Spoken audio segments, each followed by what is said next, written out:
बिस्मिल्लाहिर्रहमानिर्रहीम। अज़ीज़ दोस्तों, आज तवील अरसे के बाद दोबारा अपने दोस्तों की खिदमत में हाजिर हैं। आज हम एक अहम बीमारी से मुतालिक बातचीत करना चाहते हैं जो कि आजकल माशरे में बहुत ज़्यादा बढ़ती जा रही है, और वो है मैदे का अल्सर। रात भी मेरे पास पेशेंट इस हवाले से 2 से 3 आए हुए थे। अक्सर पेशेंट आते रहते हैं, इसलिए मुनासिब समझा कि इसी हवाले से दोस्तों की रहनुमाई की जाए।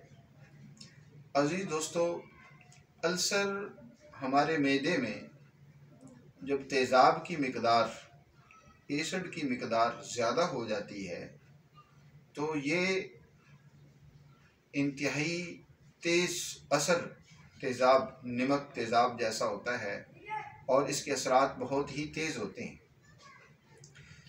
ये हमारे मैदे के अंदर जो झिल्ली है उसके अंदर मौजूद होता है।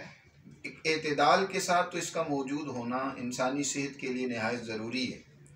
एसिड की इफ़ादियत भी है, क्योंकि यही जब मैदे में गिरता है, रतूबत ये मैदे में तेज़ाबियत की गिरती है तो उसके नतीजे में भूख का एहसास बढ़ता है और प्रोटीन के हज़म में ये मुआवनत भी करता है।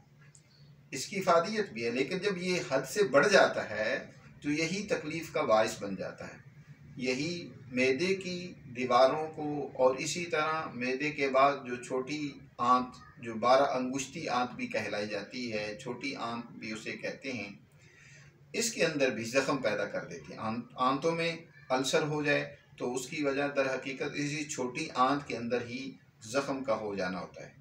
इब्तिदा में ये ज़ख़म हो जाते हैं, बाद में फिर आहिस्ता आहिस्ता ये तेज़ाब ऊपर लगकर मज़ीद वो हिस्सा गलना शुरू हो जाता है, फिर नौबत कैंसर तक पहुंच जाती है।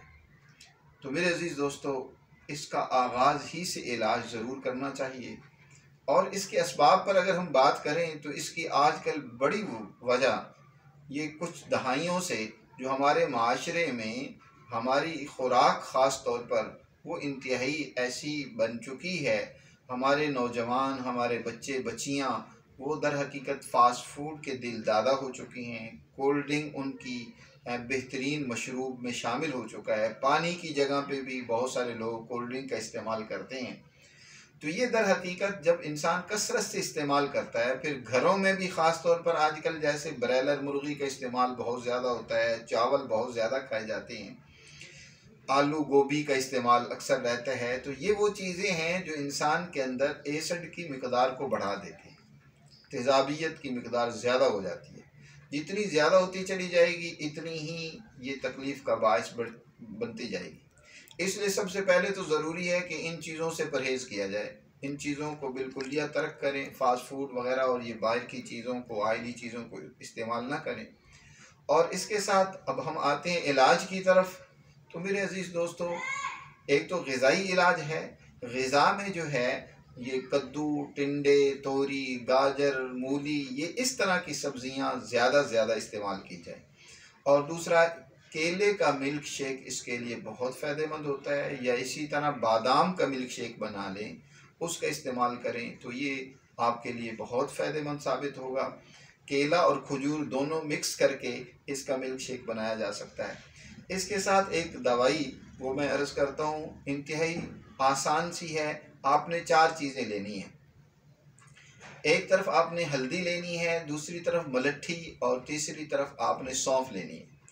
ये तीनों चीज़ें आपने 100-100 ग्राम ले लेनी है। और चौथी चीज़ आपने रहवंद खताई, ये आपने 200 ग्राम ले लेनी है। और इसका बारीक सुफूफ बनाकर आपने उम्र के लिहाज से, अगर ज़्यादा उम्र है यानी 50 साल से ऊपर हैं तो छोटी चम्मच पूरी ले सकते हैं, सुबह दोपहर शाम। और अगर 25 साल से 50 के दरमियान में उम्र है तो आधी चम्मच, और अगर 25 से कम उम्र है तो फिर चम्मच का चौथा हिस्सा 3 वक्त इस्तेमाल करें।